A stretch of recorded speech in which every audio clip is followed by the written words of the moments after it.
Muy bien, jóvenes, pues la clase pasada vimos los principios del nuevo sistema de justicia penal, el sistema acusatorio adversarial.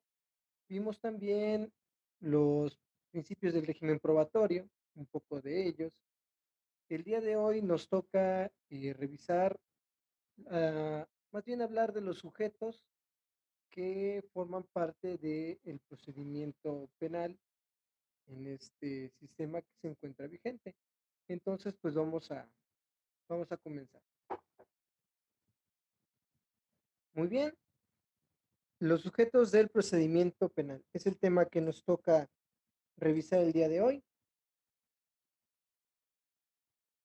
Bueno, según el artículo 105 de nuestro Código Nacional de Procedimientos Penales, ¿quiénes son los sujetos del procedimiento penal? Bien, en primer lugar va a ser la víctima o el ofendido.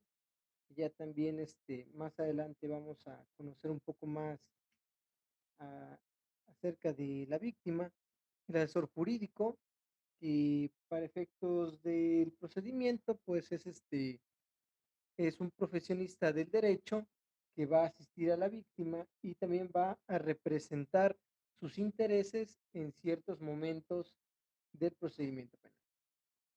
También vamos a encontrar al imputado, que es la persona que es señalada de haber cometido o de probablemente haber cometido una conducta delictiva, el defensor, que va a ser el profesional del derecho encargado de entablar la defensa a través del principio de contradicción al respecto de la acusación o el señalamiento que haga el Ministerio Público. Y efectivamente el Ministerio Público, como el órgano acusador y representante de los intereses de la sociedad. También vamos a encontrar al órgano jurisdiccional, que para efectos formales ya hablamos que cada vez de que se refiera a órgano jurisdiccional se va a referir al juez, y la autoridad de supervisión de medidas cautelares y de la suspensión condicional del procedimiento. Aquí en Veracruz encontramos que se establecieron las UMECAS. ¿Qué son las UMECAS? Son las unidades de medidas cautelares. Estas unidades lo que van a realizar es realizar dictámenes de, como si fuera un dictamen de riesgo. ¿Qué es lo que va a dictaminar? La posibilidad o si existe alguna forma de que la persona que se hace comparecer al procedimiento puede de alguna forma, pues, sustraerse de la acción jurisdiccional, ¿no? Entonces, ese es principalmente la función, por así decirlo, de la UMECA, y determinar s- la viabilidad también de otorgar l- la libertad durante el procedimiento, o también la posibilidad de la determinación de la prisión preventiva oficiosa justificada. Perdón, prisión preventiva justificada, porque también existe la prisión preventiva oficiosa, que es aquella que no se encuentra bajo ningún tipo de justificación, argumento o debate, ¿no? Bueno, pues volvemos.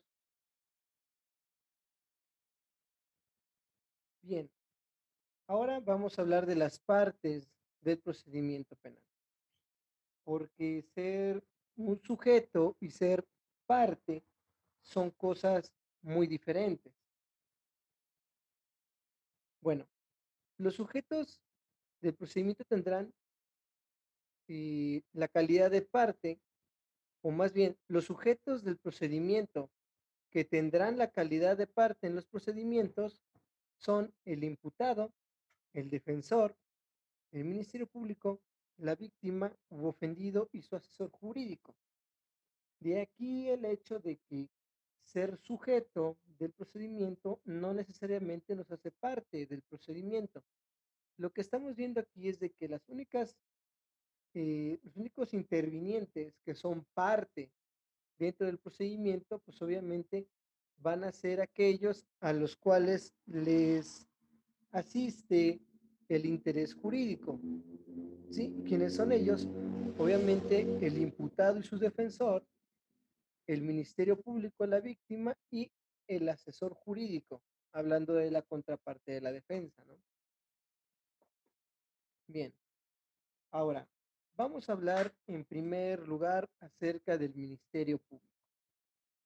Y el Ministerio Público le compete la investigación, también coordinar a las policías, a los servicios periciales durante la investigación, resolver sobre el ejercicio de la acción penal en la forma que establezca la ley y en su caso ordenar las diligencias pertinentes y útiles para demostrar o no la existencia del delito y la responsabilidad de quien lo cometió o participó en su comisión. También va a caer sobre él el deber de objetividad y de debida diligencia. eh, Esto se contempla en el artículo 129 de nuestro Código Nacional y se refiere a que la investigación debe de ser objetiva y referirse tanto a los elementos de cargo como de descargo y conducida con eh, responsabilidad y atención a efecto de garantizar el respeto de los derechos de las partes y el debido proceso. Este principio es muy importante, el principio de la debida diligencia y de el deber de objetividad. ¿Por qué decimos que el deber de objetividad y de debida diligencia son muy importantes? Pues porque el principio o el objetivo de estos dos principios, más bien, es evitar que la investigación se centre solamente, por ejemplo, en determinar la culpabilidad del investigado, sino efectivamente de que si durante la investigación surgen elementos suficientes para presumir que la persona en realidad no es responsable de los hechos de los cuales es señalado o es denunciado, pues se pueda llegar a esa determinación de que la investigación por sí misma deslinde de responsabilidad a la persona que se encuentra siendo señalada. ¿Por qué nos dice que se deben de, eh,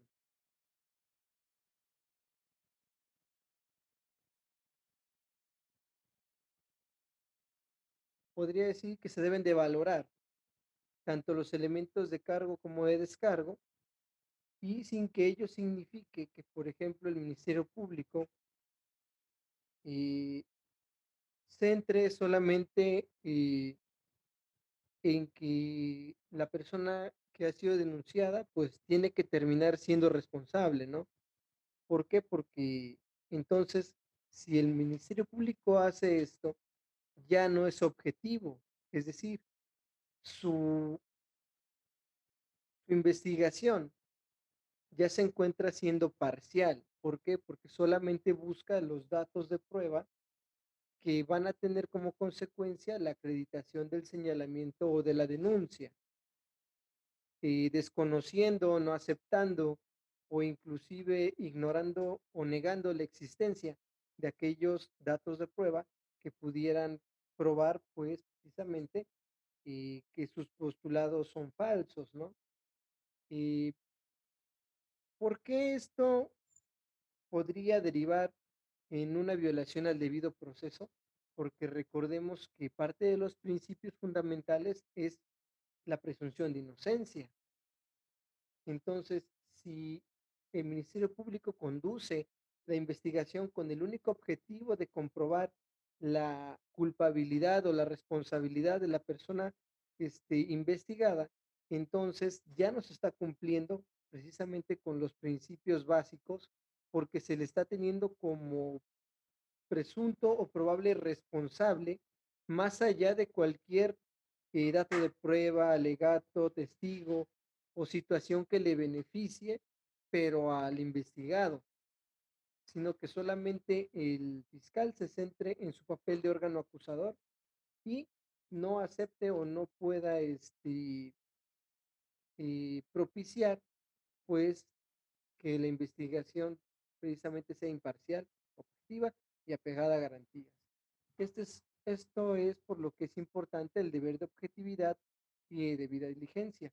Muchas, muchas veces, jóvenes, ustedes como futuros eh, postulantes en materia penal, si es que así lo deciden, tendrán que hacer valer estos principios, ya sea tanto en la etapa de investigación o a través de alguno de los medios de control que tiene el juez en la etapa de investigación inicial, o también durante la etapa de control o dentro de la audiencia inicial. ¿Por qué es importante que se haga del conocimiento de el juez de control estas omisiones? Precisamente porque el juez de control, recordemos, que va o que tiene como objetivo vigilar que durante el procedimiento penal se apliquen todos los principios que el código y la constitución, así como las leyes anexas, proveen a las partes, y obviamente su intervención cuando estos principios sean rotos, violados o puestos este, en situación de incumplimiento, ¿no? Bueno, pues vamos a continuar, jóvenes.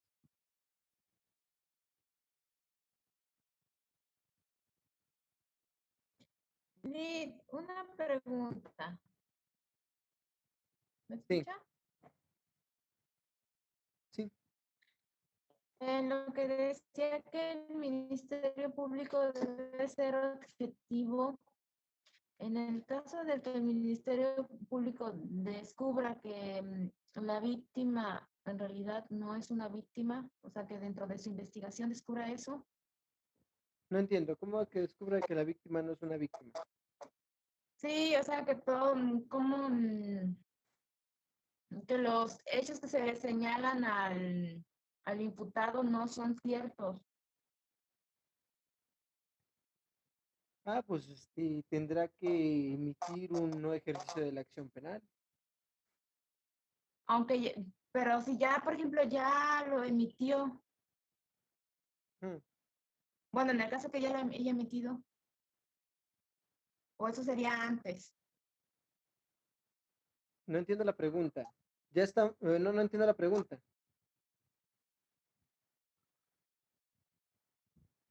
Bueno, sí, ya básicamente me la respondió, de que no habría, o sea, no tendría que emitir la acción penal, ¿no?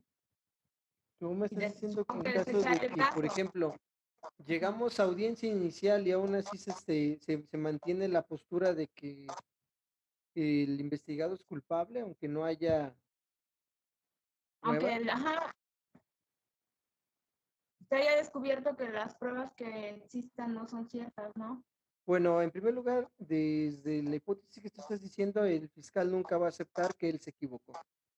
Entonces, si te llevó a audiencia inicial durante la etapa de debate y, y tal vez también durante el término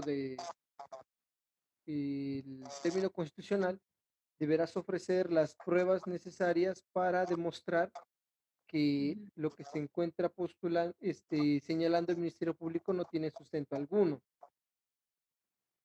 Y pues la decisión sería del juez de control. Y entonces el juez de control emitiría un auto de no vinculación a proceso. Ah, ¿Por ya. qué? Porque no existen pruebas, porque las posturas del Ministerio Público son poco creíbles o porque no se encuentran satisfechos los requisitos mínimos, ¿no? Pues bueno, ya que anteriormente el Ministerio Público incluso fabricaba las mismas pruebas Pero para ahorita no ahora sí puede. que reforzar los otros. Ujú, bueno, sí. Bueno, no debe, más bien no debe, Ujú. porque de poder no sé realmente si haya cambiado totalmente su forma de actuar.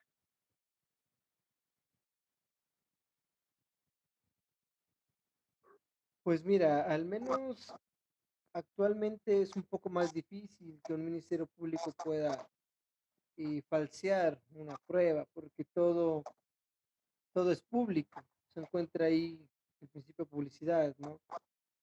Aparte de que la prueba, por ejemplo, una prueba pericial no solamente va a ser unilateral, sino si el Ministerio Público ofrece, por ejemplo, una pericial en grafoscopía, la defensa también puede ofrecer una pericial en grafoscopía. Y entonces ya será ahí en el momento del debate la defensa de los medios probatorios, ¿no? Ok. Ujú. Sí, bueno, esa era mi duda. Bueno, Ok. dudas que tenía. Ujú. Bueno, y continuamos.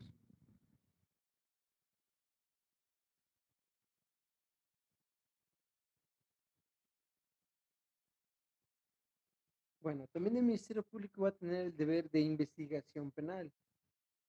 Es decir, cuando el Ministerio Público tenga conocimiento de la existencia de un hecho que la ley señale como delito, dirigirá la investigación penal sin que pueda suspender, interrumpir o cesar su curso, salvo en los casos autorizados en la misma.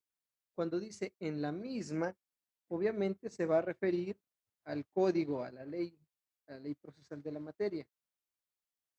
Ahora, deber de investigación penal, sí, pero recuerden que también el Ministerio Público puede abstenerse de la investigación. ¿Qué es esto? Si el Ministerio Público no encuentra las bases suficientes o mínimas, o inclusive algún indicio que le haga creer fehacientemente que probablemente se cometió un hecho que la ley señala como delito, entonces, pues recuerden que el Ministerio Público puede abstenerse de investigar. Es decir, yo no voy a investigar esto porque no tiene ni siquiera las bases mínimas. Recordemos que también está la acción que contempla el 258 y una de las accionantes del 258 es precisamente que el Ministerio Público se abstenga de investigar. ¿Sale? Bueno, pues continuamos.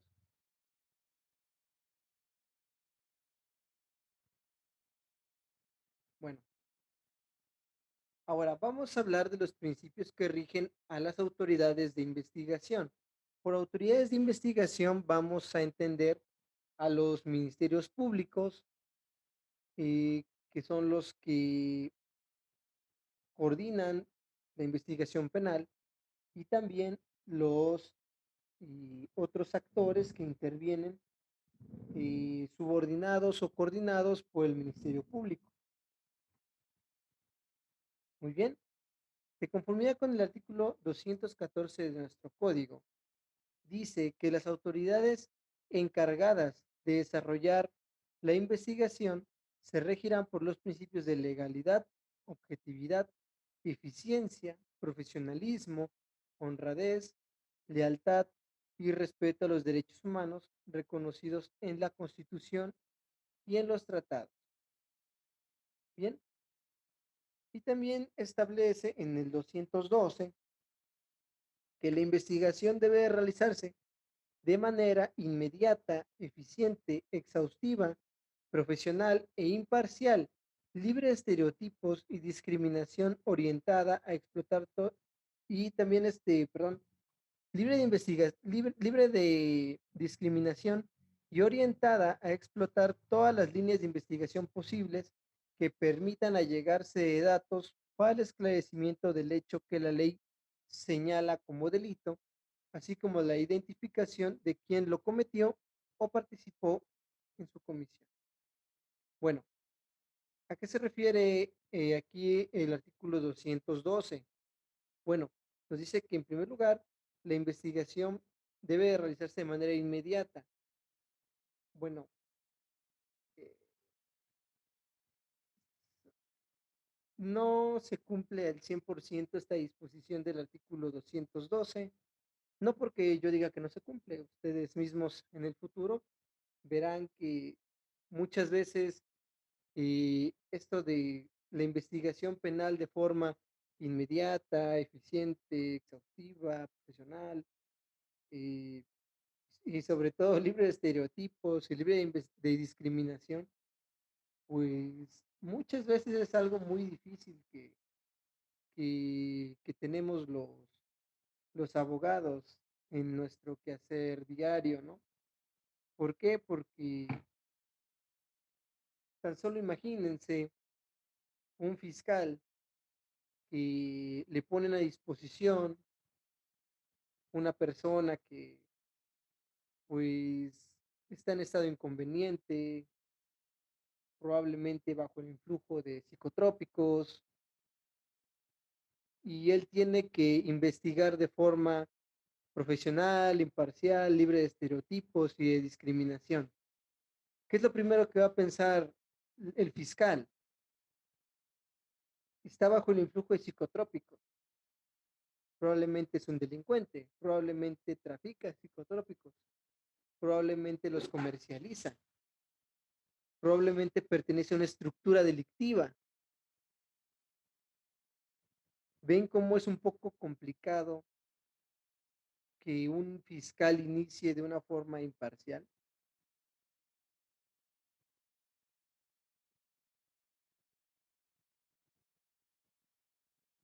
Por ejemplo,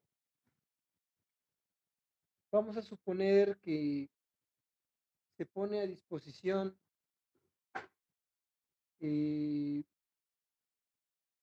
a alguien que ya tiene antecedentes delictivos. Se le está acusando de un tercer delito. ¿Qué es lo primero que va a pensar el fiscal? Esta persona ya tiene antecedentes por robo, tiene antecedentes por fraude. Probablemente estas carpetas de investigación se encuentran abiertas y no han concluido, no se han judicializado o no ha concluido la etapa de investigación o se encuentran en alguna etapa de allegarse de medios probatorios. Pero si ustedes son un fiscal que en el momento de realizar la búsqueda encuentran que la persona que está o que fue puesta a disposición ya tiene antecedentes penales y se le están acusando nuevos delitos, de nuevo nos encontramos con el problema de la investigación imparcial. ¿Ustedes creen que ese fiscal va a iniciar una investigación imparcial, libre de estereotipos, sin prejuzgar a la persona que tiene enfrente? ¿Qué es lo primero que va a pensar? Ah, aquí está otra vez esta persona, ahora a ver qué delito, qué fechoría hizo. Inclusive antes, prejuzgando a la persona antes de llegar a una etapa de control, ¿sí? Es por eso que en muchas ocasiones eh, las condiciones que establecen las leyes bajo las cuales se debe regir la vida pública o un procedimiento en específico, muchas veces son creadas bajo pensamientos utópicos, que son un pensamiento utópico, un pensamiento que es alejado de la realidad, que intenta imaginar un mundo ideal que no es aplicable a la realidad jurídica y tampoco a la realidad humana. Eh, ¿Cómo se podría entender que una persona sea imparcial? Precisamente cuando estás expuesto diariamente a los aspectos negativos de la conducta humana y cuando tal vez a una persona ya la tuviste más de una vez a tu disposición por investigación de conductas fuera de la legalidad. Ese es el pequeño problema humano y también de pensamiento y de criterio al inicio de las investigaciones. Obviamente, estamos hablando de situaciones especiales. Probablemente cuando sean personas que no se tiene antecedente, registro o escrutinio de la vista acerca de la conducta que se le está señalando, probablemente sí los traten como inocentes, como exigen las leyes. Sin embargo, pues siempre vamos a tener ese pequeño estereotipo de juzgar a las personas por el primer aspecto, la primera impresión. Y no seamos lejanos, también nosotros hacemos eso. Juzgamos a las personas por cómo visten, por cómo actúan. Sin embargo, aquí la ley expresamente dice que en el caso de las autoridades de investigación deben de abstenerse de realizar aquello, pero siento, al menos en el aspecto personal, que se está dejando de lado un poco lo que es la naturaleza humana y la conducta humana al respecto de los demás, ¿no? Bueno, pues continuamos. Dick, pero eso es, Sí, bueno, lo que está diciendo es en el sentido del imputado, pero también hay veces que eso pasa con las víctimas. ¿Por qué? ujú, es Bueno, correcto. Juzgar a la víctima, que es revictimizar a la víctima. un ejemplo que es, Pretender que la víctima es responsable del resultado del delito. ajá, porque bueno, un ejemplo que sí está medio, no es común. Normalmente en el abuso sexual se da que un varón abuse sexualmente de una mujer, pero en ¿Sí? casos muy raros que sí se da, puede ser al revés, bajo ciertas cosas y lo que quiera, pero puede ser al revés.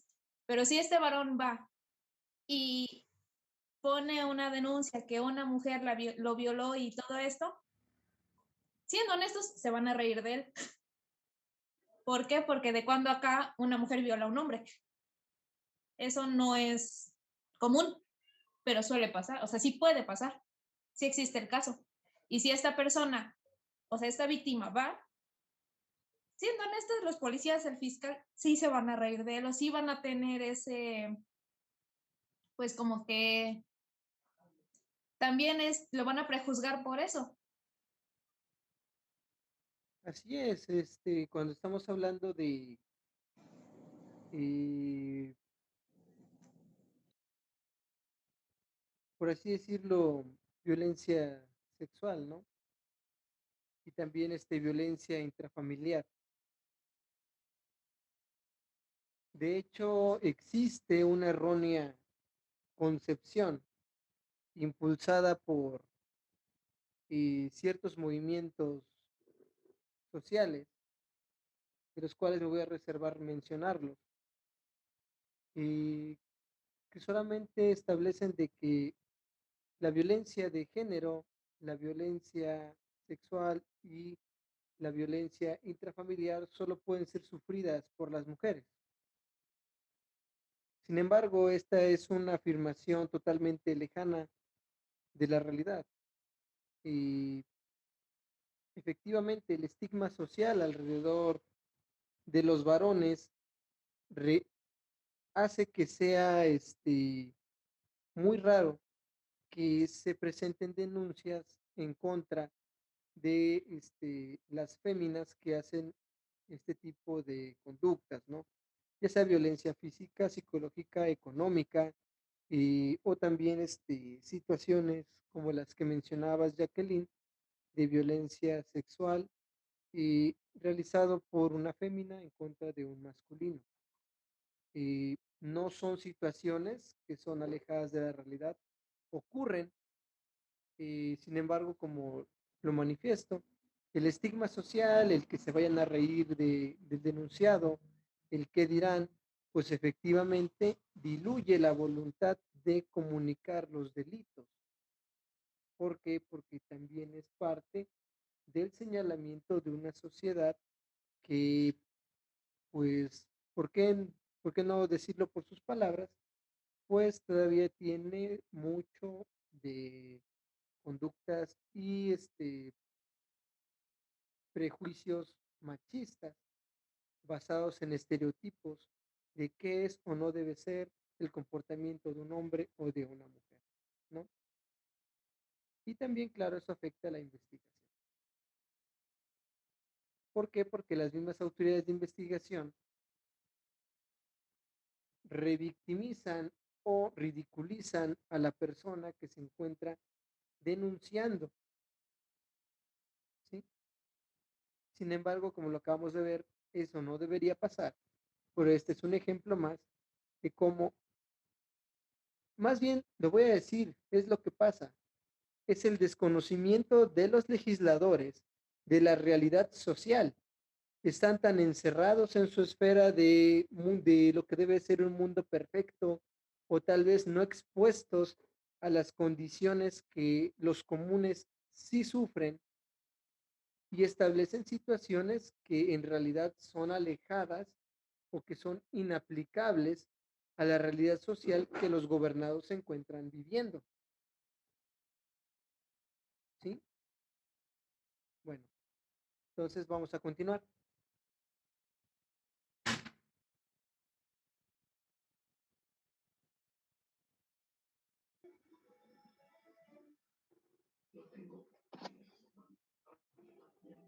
Muy bien, vamos a hablar finalmente, y hasta aquí vamos a dejar la clase de hoy, de las obligaciones del Ministerio Público. Bueno, de acuerdo con el artículo 131 de nuestro Código Nacional de Procedimientos Penales, ¿cuáles son las obligaciones del Ministerio Público? Bien, en primer lugar, pues vigilar que en toda la investigación se cumpla estrictamente con los derechos humanos reconocidos en la Constitución y en los tratados. Sí, claro. Número dos, recibir las denuncias o querellas que le presenten en forma oral, por escrito o a través de medios digitales, incluso mediante denuncias anónimas en términos de las disposiciones legales y aplicables sobre hechos que puedan constituir algún delito. Número tres, ejercer la conducción y el mando de la investigación de los delitos, para lo cual deberá coordinar a las policías y a los peritos durante la misma. Aquí una pequeña pausa. Cada vez que ustedes acudan a denunciar delitos, se van a dar cuenta posteriormente de que el Ministerio Público les tome la entrevista y va a ordenar o va a turnar una serie de oficios, ¿sí? Algunos de esos oficios van a ser a la Dirección de Servicios Periciales para el efecto de tal vez evaluación psicológica, evaluación física, eh, o algún tipo de pericial dirigida a la criminología o la criminalística, ¿no? La recolección de fluidos, la criminalística de campo, la secuencia fotográfica o cualquier otro tipo de pericial que en su momento se convierta en un dato de prueba que podrá utilizar para sostener una imputación, una acusación o inclusive una teoría del caso ya dentro del juicio, ¿no? Bueno, este, también se va a turnar un oficio a la policía ministerial. Recuerden que la policía ministerial es esa policía que se encuentra directamente a las órdenes de la fiscalía y que va a realizar todas las acciones que se necesiten para iniciar, conducir o concluir la investigación. Ahora bien, eh, ¿cuáles son este tipo de acciones que va a realizar la policía ministerial? Pues va a abocarse a localizar a la persona investigada, su domicilio, su lugar de trabajo, tal vez poder realizar entrevistas con los vecinos para saber qué tanto tiempo lleva la persona ahí, si la persona se llama de determinada manera, eh, y algunos datos que sean relevantes para la investigación. Eh, el Ministerio Público tiene esa facultad de mando sobre la policía ministerial y también esa facultad de ordenar a las autoridades de investigación y como por ejemplo los auxiliares, como los peritos, que de forma pronta y en el menor tiempo posible, pues remitan este tipo de actividades que a futuro serán útiles para la investigación. Continuamos. Bueno, en el número 4 también será obligación ordenar o supervisar, según sea el caso, la aplicación y ejecución de las medidas necesarias para impedir que se pierdan, destruyan o alteren los indicios, una vez que tengan noticia del mismo, así como cerciorarse que se han seguido las reglas y protocolos para su preservación y procesamiento. Esto se refiere a la cadena de custodia.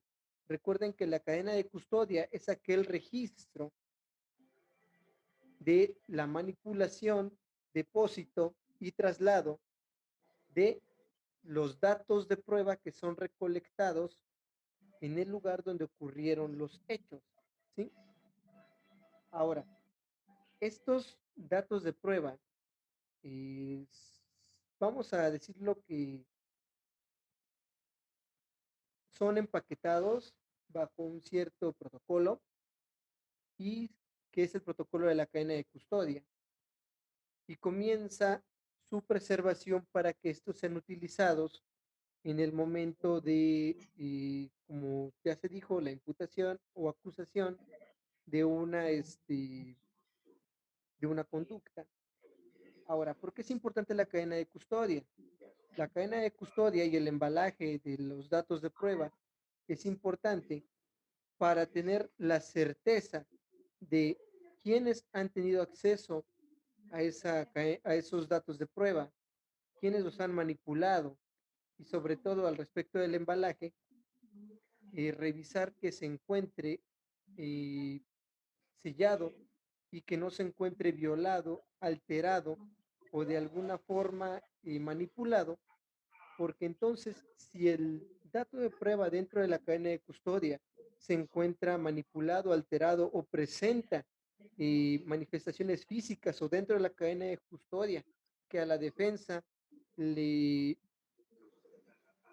le generen duda o incertidumbre al respecto de esos datos de prueba, pues entonces en el momento de la audiencia intermedia, que es el momento procesal en el cual se van a debatir los datos de prueba, entonces la defensa va a tener todas las herramientas para poder generar duda alrededor de ese medio probatorio y por consiguiente sea desechado, ¿sí?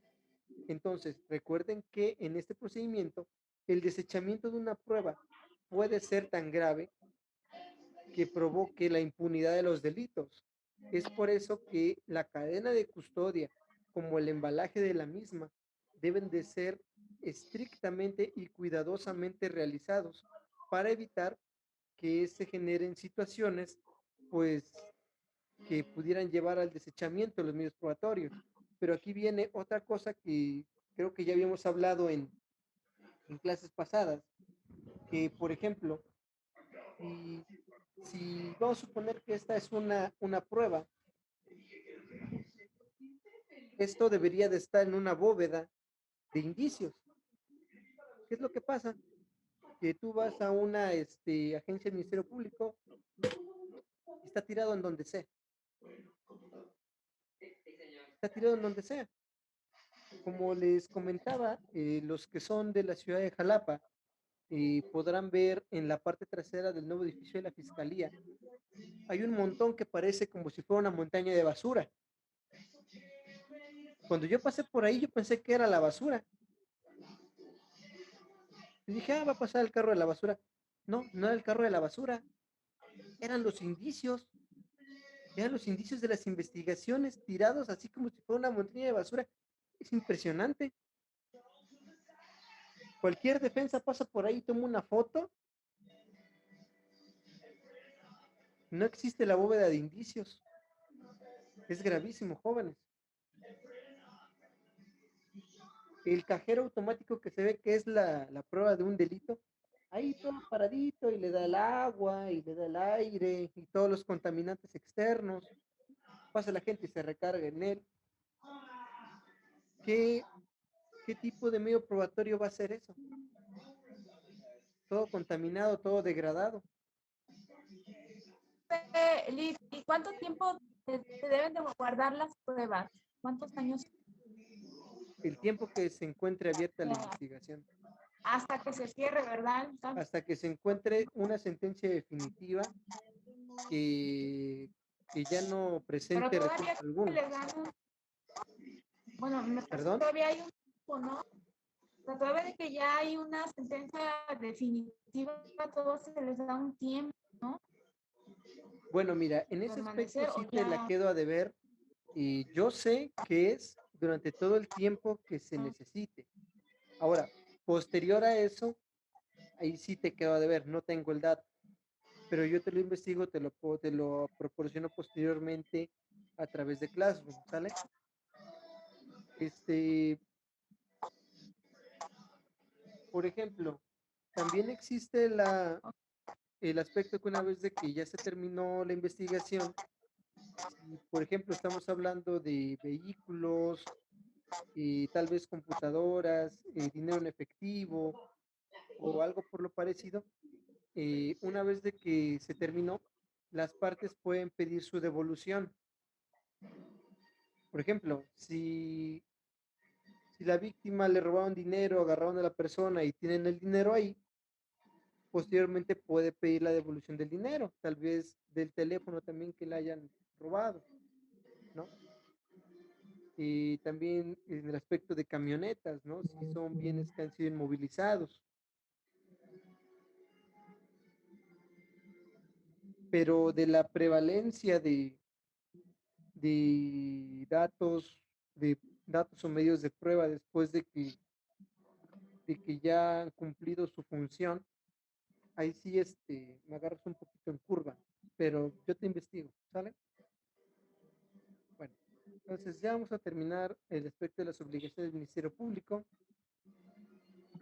Y también va a requerir informes y documentos a otras autoridades o particulares, así como solicitar la práctica de peritajes y diligencias para la obtención de otros medios de prueba. Es decir, el fiscal o el Ministerio Público va a tener todas las herramientas para preguntar a autoridades, empresas o personas físicas o morales al respecto de que rindan medios de prueba o información para la investigación. Bueno, también podrá solicitar al órgano jurisdiccional, recuerden que el órgano jurisdiccional es el juez, la autorización de actos de investigación y demás actuaciones que sean necesarias dentro de la misma, siempre y cuando estos actos de investigación necesiten control judicial. ¿Cuáles son estos? Tal vez el cateo de una vivienda o la intervención de comunicaciones. Y recuerden que la carga de la prueba siempre va a caer sobre el órgano acusador, es decir, sobre la fiscalía. Muy bien, jóvenes, hasta aquí vamos a dejar la clase de hoy. Hoy vimos el aspecto del Ministerio Público y, sin embargo, antes de cerrar, y se va a preguntar si alguien tiene alguna duda al respecto.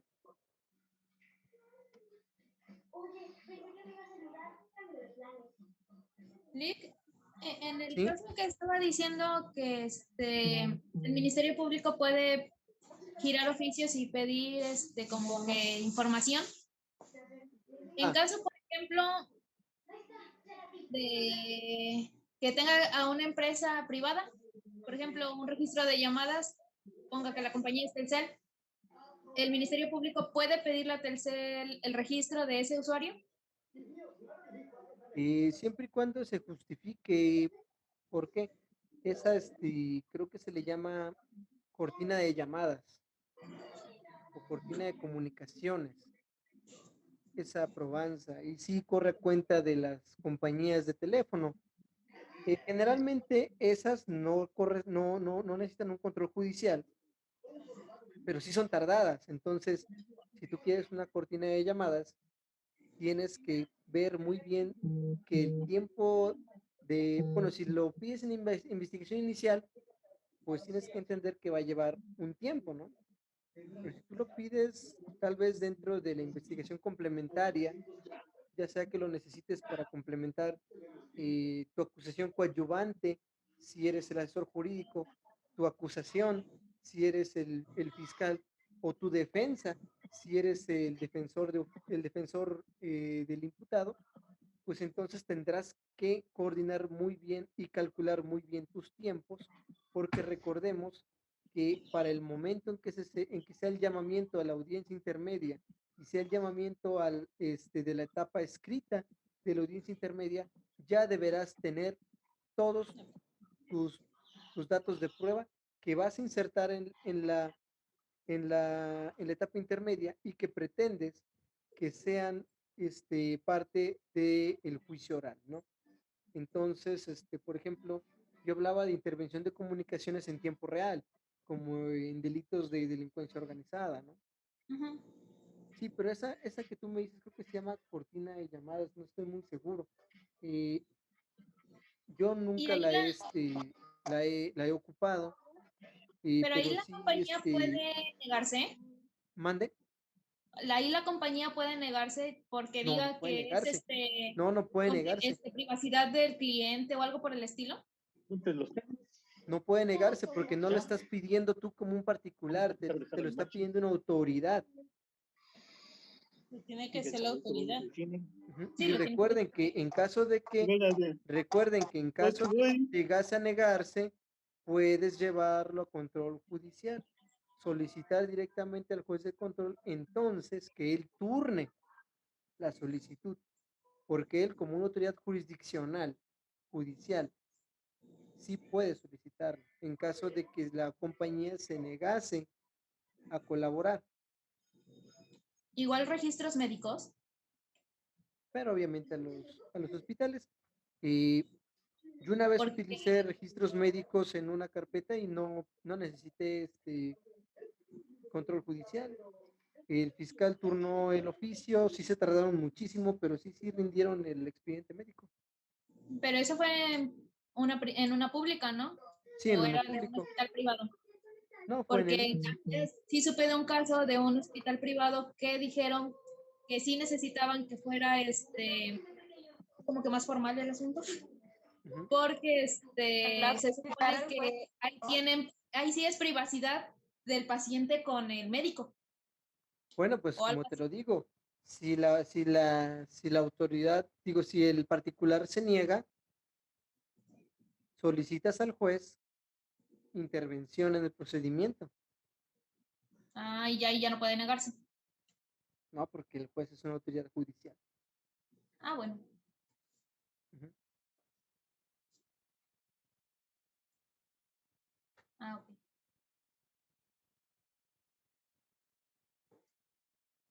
Bueno, ¿alguna otra pregunta? No, no. ¿Nadie, nadie? creo que no. Bueno, bueno, jóvenes, pues nos pasamos un poquillo del tiempo y debido al error del video ya se están haciendo comunes los errores en el dispositivo, pero pues vamos a intentar que pasen en menor frecuencia y actividades.